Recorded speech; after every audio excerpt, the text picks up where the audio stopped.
OpenAI suggests that a much more adult experience with AI could be coming to your ChatGPT soon. To some, this news was completely inevitable. To others, it feels like a major course shift.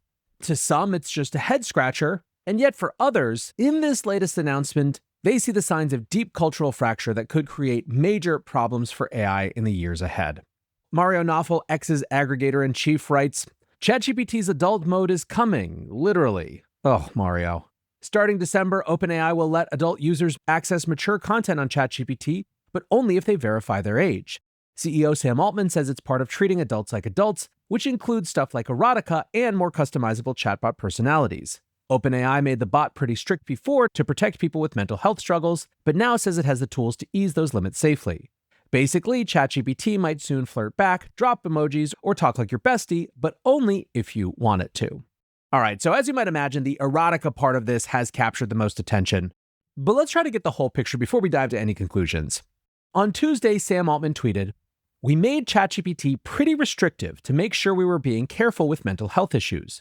We realized this made it less usable and enjoyable to many users who had no mental health problems, but given the seriousness of the issue, we wanted to get this right. Now that we have been able to mitigate the serious mental health issues and have new tools, we are going to be able to safely relax the restrictions in most cases. In a few weeks, we plan to put out a new version of ChatGPT that allows people to have a personality that behaves more like what people liked about 4.0. We hope it will be better. If you want your ChatGPT to respond in a very human-like way, or use a ton of emoji, or act like a friend, ChatGPT should do it, but only if you want it, not because we are usage maxing. In December, as we roll out age gating more fully and as part of our treat adult users like adults principle, we will even allow more like erotica for verified adults." There is so much to unpack around all of this. One interesting part of it has to do with the further fallout of the launch of GPT-5 and the deprecation of 4.0.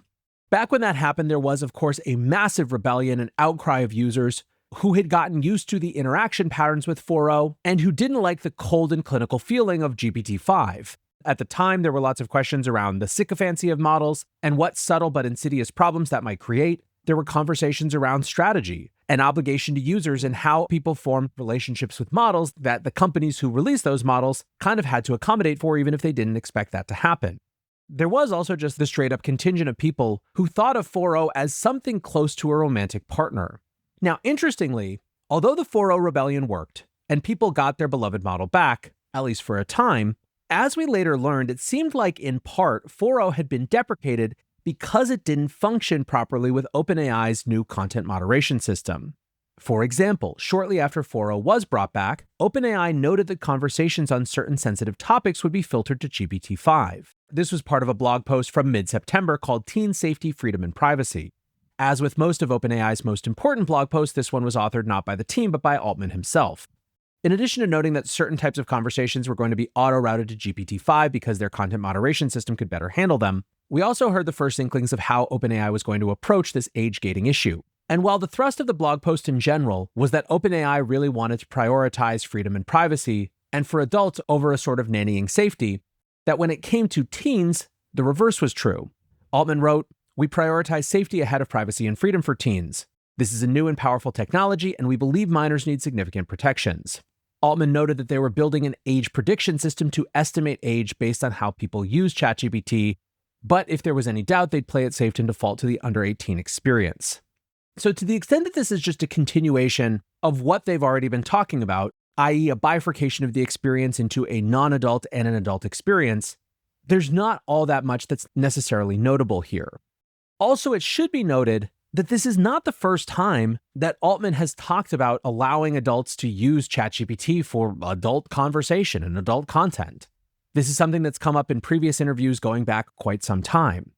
There are a couple things I think that make this conversation different right now, though.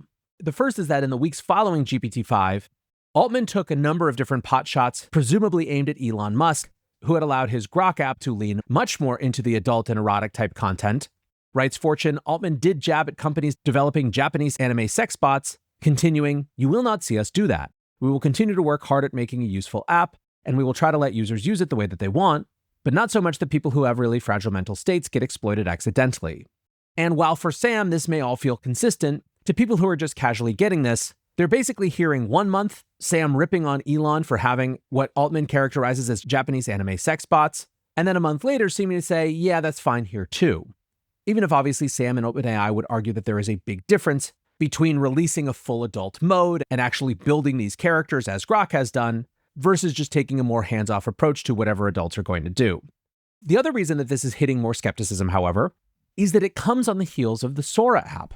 We talked extensively about this when Sora was launched, about the consumer backlash to people feeling like OpenAI was shifting their focus from these big, lofty ambitions of changing the world and curing all diseases to instead just leeching our attention. To some, it felt like the only reason for Sora the app, not the model, was to again lock our attention in order to harvest us for data for further training or to make money in the form of ads that could go to support other things. Now, as I argued, I think that that was not just a ChatGPT critique. I think that basically the challenge and the difference was that OpenAI was saying, hey, we're going to try to do social media and specifically short-form video responsibly. And it just happened to come into a world where there is a large and growing contingent of adults who think that there is no way to do short-form attention harvesting video responsibly. That is a fundamental contradiction that has no room for compromise. Around the time that Sora launched, former Stability founder Ahmad Mostak wrote, in an age of infinite content, human attention is one of the few finite things. So they'll try to capture as much of it as possible. Attention is all they need. I've seen the echoes of many of those conversations that we had just a couple of weeks ago come back up now, as expressed in this tweet from Drew Harwell of the Washington Post. Sam Altman went from AI will cure cancer to ChatGPT porn in less than a month. Nate Silver also wrote, OpenAI's recent actions don't seem to be consistent with a company that believes AGI is right around the corner. If you think the singularity is happening in 6 to 24 months, you preserve brand prestige to draw a more sympathetic reaction from regulators and attract and retain the best talent, rather than getting into erotica for verified adults. Instead, they're loosening guardrails in a way that will probably raise more revenues and might attract more capital and/or justify current valuations. They might still be an extremely valuable company as the new Meta, Google, etc., but feels more like AI as normal technology. Now, I think that there is actually a really interesting question at the core of this that gets at one of the uncomfortable realities of this new world that we're living in. ChatGPT currently has around 1/10 of the world's population logging into it each week.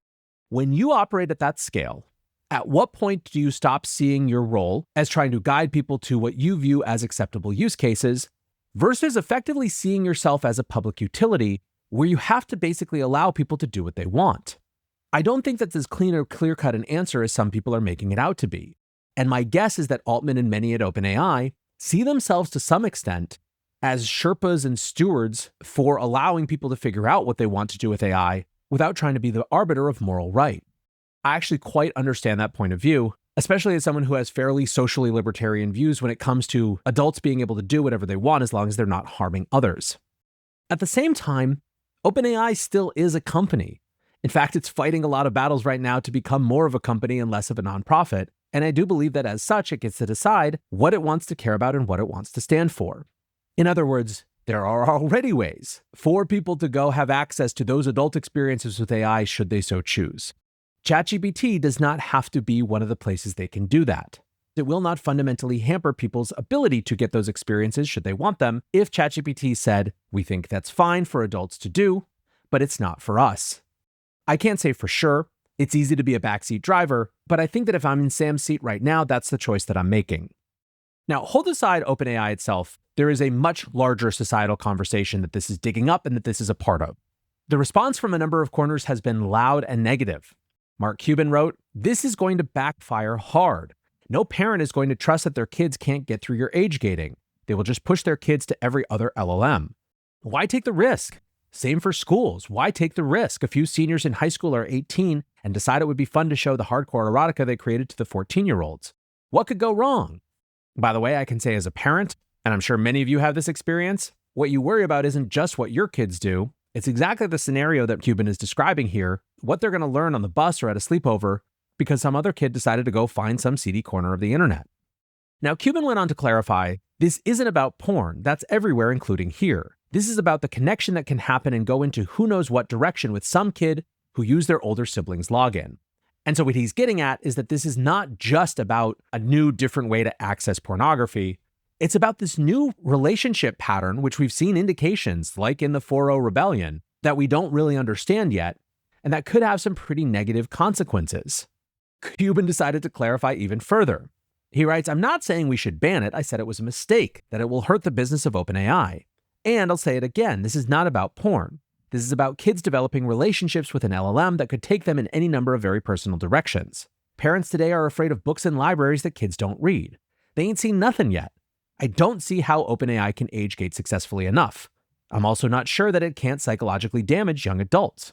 We just don't know yet how addictive LLMs can be, which in my opinion means that parents in schools that would otherwise want to use ChatGPT because of its current ubiquity will decide not to use it. It will be an ongoing battle for OpenAI. I don't see the upside for them." What's interesting about Cuban's take is that he's taking it both from the standpoint of parent and society, but also cost-benefit analysis as an entrepreneur.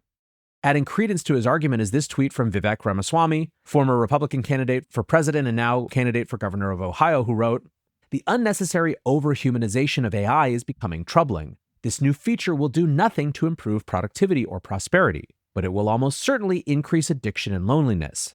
I don't think government intervention will make it any better, but designing AI with the specific capability to sexually or emotionally manipulate humans warrants extreme caution." Okay, so we have a conversation around what this means for ChatGPT and OpenAI from both a moral and a business perspective, and also a question about what it means for society and the nature of these relationships that we just don't understand yet. But it is also so clearly a part of the growing contentious corpus of AI culture war battles that are rising to the mainstream. This societal conversation about AI, loneliness, relationships is one of a number of cultural fault lines that we're seeing emerge that are going to shape the AI discourse in the years to come. Some of these conversations are turning into political battles. For example, this week, California Governor Newsom signed one bill adding guardrails to chatbot experiences, but vetoed another that had more restrictions on how kids could use them. There's also the pop culture dimension of these battles around AI. We haven't really covered it all that much here, but there's been a lot of scuttlebutt in Hollywood after the announcement of an AI actress named Tilly Norwood being signed by a talent agency. In fact, this has been an ongoing conversation for like 3 weeks now. Still, in my estimation, none of this pales in comparison to the core economic conversations, with the very obvious one that's emerging being focused on electricity. As people see the full ambition of the AI industry revealed when it comes to data centers, they're drawing the natural conclusions that we're going to need a lot more power to power all those data centers. And this is becoming a political conversation with much more resonance than the silly "how much water does AI use per prompt" conversation, which never really was able to pick up much resonance because of both how abstract and absurd it was. This is a different kettle of fish entirely. Take, for example, this tweet from Nick Huber. "AI is going to go down as a disaster of colossal scale.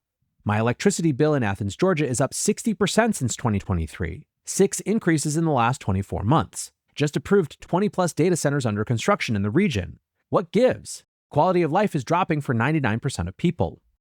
Now, we will probably do an electricity show at some point, and my guess is that you'll grok pretty intuitively that electricity being up in Athens, Georgia 60% since 2023 is not directly tied to AI. Nick might not even be saying that it is either, but what he's recognizing is that the approval of data centers certainly seems like it's going to take that problem, whatever its cause is, and make it worse. This backlash is happening on an increasingly national level. You're starting to see protests around new data center construction and even plans being changed. Now, it seems to me that there is a lot of room for answers from the companies here. I'm actually gobsmacked at how little any data center construction firms or the hyperscalers themselves are engaging directly to design full-on community solutions that sit around what they're building to make these things not just something that people don't protest, but something that people see as actually additive to their community. The number of dollars that we are talking about is so absolutely enormous that adding incremental costs on getting the buy-in of the local people who are going to potentially benefit from the positive impacts, but also definitely going to deal with the negative externalities, just seems incredibly obvious to me. There is some conversation starting to happen about this. Chamath Palihapitiya writes, "One simple solution for hyperscalers is as follows. Option A, agree to a higher base rate with the utility so that you can guarantee people in the local geography won't see increased electricity rates. Option B, agree to pay for residential solar and storage for local citizens so they won't see increased electricity rates. Either way, if the hyperscalers don't use their gobs of free cash flow to cushion the inflation of electricity rates, you should expect to see a lot more pushback." And so, yes, of course, this is a totally separate conversation in some ways from the adult porn conversation, I think it actually starts to blur in ways that could be very insidious for companies. As High Yield Harry on Twitter put it, sure, my electricity bill is up 40%, but check out all these cool AI videos of SpongeBob evading arrest. Anyways, guys, interesting times as always in AI land. Appreciate you listening or watching as always. And until next time, peace